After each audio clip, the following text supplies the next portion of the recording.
uno trabaja toda la vida y cuando llega el momento de jubilarse se le plantean muchas cuestiones. Una es qué hacer, cómo distribuye el tiempo libre, y la otra es cuáles son los recursos, ¿no? ¿De qué va a vivir de aquí en más? Y bueno, es una preocupación el tema del dinero en esta parte de la vida muy importante, ¿no? Como en cualquiera, pero aquí cambian las condiciones. Para hablar de cómo nos enfrentamos cuando llega el momento de la jubilación, vamos a hablar con un economista experto en temas de seguridad social, como es Álvaro Forteza, que además es doctor en economía, docente investigador del Departamento de Economía de la Facultad de Ciencias Sociales de la Universidad de la República. Forteza, un gusto que esté con nosotros aquí en Tiempo Activo. Muchas gracias por la invitación. Por favor, a nosotros nos preocupa muchísimo, ¿no? Es decir, preocupa a cualquier edad, más cuando uno ya pasa a los 40, más cuando uno llega a los 60 y más, el tema de qué pasa con nuestro dinero, con nuestros ingresos en el momento de que llega la hora de jubilarse. ¿Cuáles son las expectativas que uno debe tener? ¿Cómo debe plantearse este momento en esta etapa de la vida? Bueno, es una pregunta muy amplia, pero digamos, uno de los problemas más importantes es que la gente con mucha frecuencia no es suficientemente previsora al principio de la vida. Y si uno se empieza a acordar del problema a los 50 años, ya es tarde. Tenemos que pensar que hoy en día, si uno aspira a estar retirado a partir de los 60 a 65, que es la mayoría de la gente de las edades a las que se retira, con las esperanzas de vida que hay en Uruguay, está pensando en quedar retirado del orden de 20 años. Y sostenerse durante 20 años sin trabajar, sin tener un ingreso laboral, para la mayor parte de las personas es sumamente costoso. Entonces, durante la etapa activa uno debería ahorrar lo suficiente como para vivir 20 años de repente sin tener ingreso laboral. Entonces, si uno tiene un periodo de trabajo, digamos, y de aportes de tipo 30 años, tiene que estar pensando que por cada 3 quiere vivir 2 sin trabajar. Es duro. Es un desafío muy grande que se le pone al sistema de seguridad social si se piensa que eso tiene que ser todo. En realidad, hoy en día, la visión que hay, por lo menos para clases medias para arriba, en los países más avanzados, es que no, que la seguridad social no debería ser la única fuente de ingresos en la vejez. Que debe ser un complemento, sobre todo que debe ser una base, que debe poner una base mínima que garantice a todo el mundo un mínimo de ingresos, pero la gente que tiene un poder adquisitivo suficiente como para ahorrar algo durante la etapa activa debería ahorrar además por fuera de lo que le dé la seguridad social.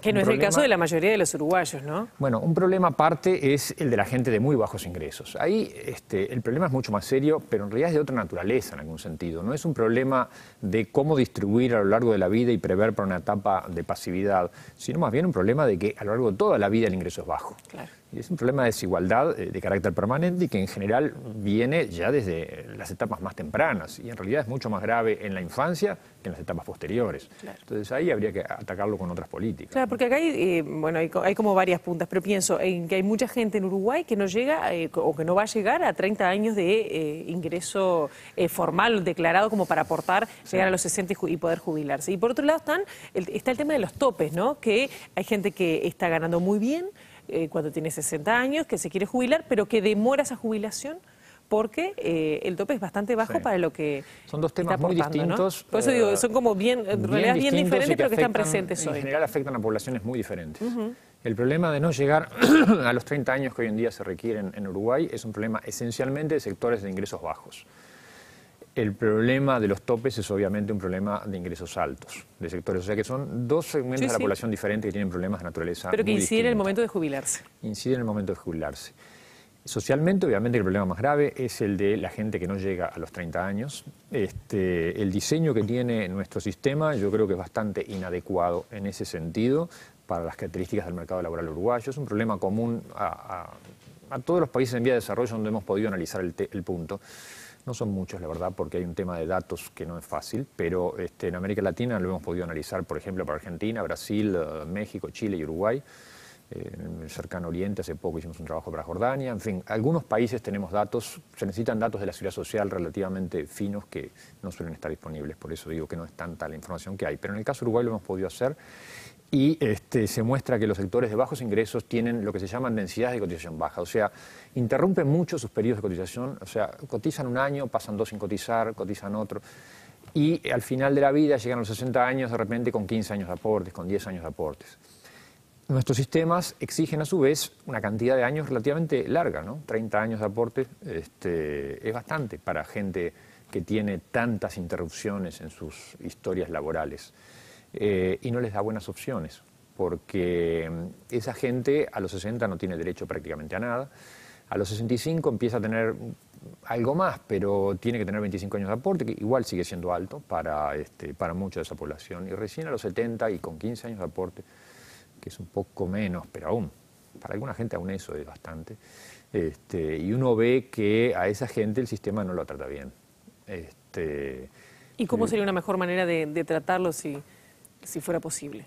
Bueno, yo creo que en lo que tiene que ver con la parte contributiva, lo que tiene que ver con lo que uno contribuye durante la fase activa para después recibir una jubilación que llamamos contributiva justamente porque está financiada por lo que uno, o en teoría está financiada básicamente por lo que uno contribuyó, en esa parte yo buscaría un diseño del sistema en el cual hubiera una mejor relación entre lo que uno aporta y uno recibe. Y esa mejor relación mejoraría las condiciones esencialmente de los sectores de bajos ingresos, justamente porque yo podría a sectores que tienen pocos años de aporte devolverle lo que han aportado, ¿sí? Aunque sea con jubilaciones pequeñas, pero no dejarlos afuera. No es que como no llegué a los 30 entonces no recibo nada, o recién voy a recibir a los 70 de repente, ¿sí? Obviamente esa gente con pocos aportes tendría derecho en principio a una jubilación autofinanciada muy baja. Y ese es un problema que hay que resolver. Es decir, si yo aporté 10 años, no puedo aspirar a una buena jubilación para vivir después 20 años de su pasivo. ¿Sí? No da. Para eso, el tipo de soluciones que hay es complementar esto con pensiones no contributivas. Es decir, básicamente alguna jubilación mínima no contributiva, que no se base en cantidad de años de aporte, sino que sea una cosa uniforme, básica de sobrevivencia. Claro, va a ser una cosa básica, ¿no? Como lo hay en algunos países, como lo suele haber en los países desarrollados. Igual no es uno de los puntos que está en cuestionamiento, aunque sí se está poniendo, por ejemplo, la posibilidad de salirse de los fondos de ahorro previsional para volver al PPS. ¿Qué le podría decir a la gente que está pensando en esa situación de qué es mejor o qué es más conveniente pensando en la jubilación de acuerdo a los ingresos? Es otro tema bien distinto. Pero son cosas que la gente se plantea pensando en... Bueno, que hablar, habrá que ver en concreto cómo sale lo que hoy en día es un proyecto de ley, porque los detalles son muy importantes en esto, y cada uno tendrá que hacer sus cuentas y habrá que hacerlas bien. Solo uno es difícil, ¿no? Ni que hablar.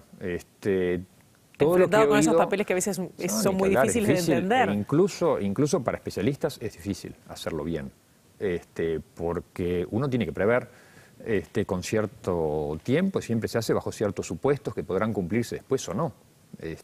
No hay nada absolutamente cierto en esto. Pero lo que se prevé en cualquier caso es intentar dar el mejor asesoramiento posible por parte de instituciones especializadas, ¿no? En primer lugar el BPS, ¿no?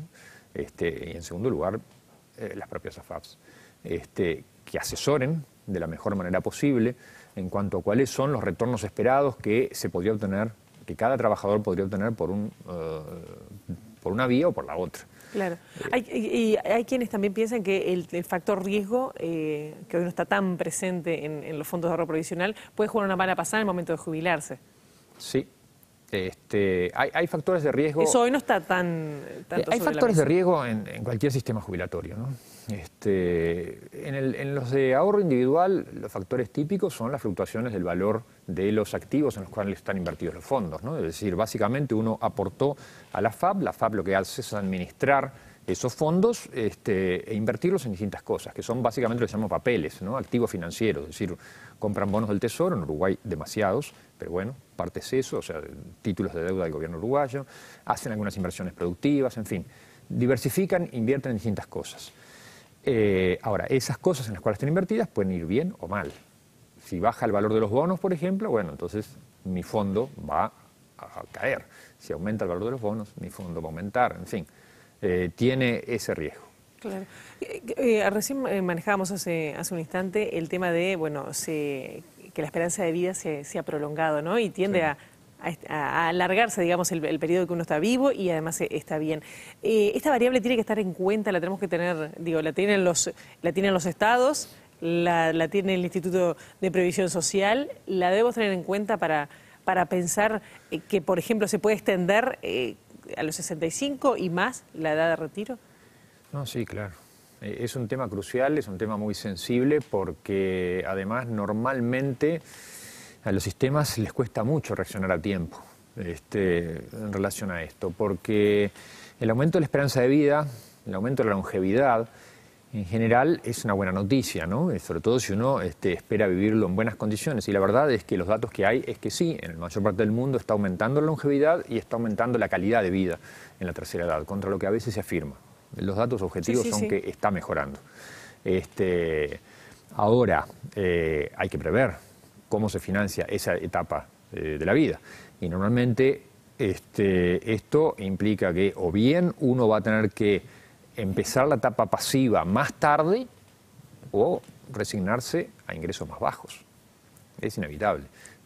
Si alarga el periodo de pasividad, el ingreso que le queda es menor. Entonces la otra posibilidad es simplemente postergar el retiro. Claro, cambian las reglas de juego cuando uno está trabajando. Es bastante razonable si mejora la calidad de vida, ¿no? Si la gente vive más tiempo y además en mejores condiciones. Es decir, hoy en día una persona llega a los 60 años en mucho mejores condiciones de lo que normalmente llegaba hace apenas 30 años. Entonces, parece bastante razonable. Lo del cambio de las condiciones estoy de acuerdo, es todo un tema. Es decir, hasta un tema legal, ¿no? Uno podría decir, ¿no? A mí a los 20 años me prometieron que a los 60 yo iba a tener derecho, bajo ciertas condiciones, a una jubilación que representara, no sé, el 70% de mis ingresos, y ahora me dicen que no, que tengo que esperar hasta los 65. Están incumpliendo un contrato, de hecho. Se cuestiona hasta legalmente la cuestión. Yo creo que por eso algunos países, los que están a la avanzada en esto, están intentando incorporar en el contrato inicial el tema de esperanza de vida. O sea, que no haya una cosa rígida en cuanto a edades de retiro y a cuánta es la jubilación que uno va a cobrar, sino que esto esté ya incorporado el factor esperanza de vida. Claro. Usted que ha visto, ha estudiado, analizado varios casos en el mundo con respecto al tema de la previsión social, ¿qué alternativas, se lo planteo en un minuto, ¿no? ¿Qué alternativas hay para pensar en el momento de la jubilación, como usted decía, de tomarlo como una base, lo que percibo por esa cuenta, digamos?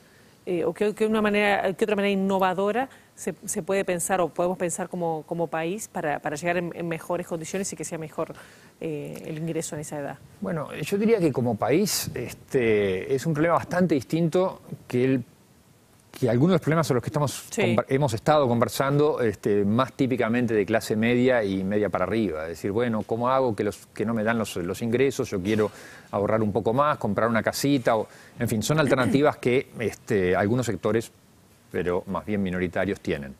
Como país el problema más grave es el de la cola de abajo, digamos, de la distribución. La gente de menores ingresos que no está llegando y para la cual el sistema yo creo que no está del todo bien diseñado hoy en día.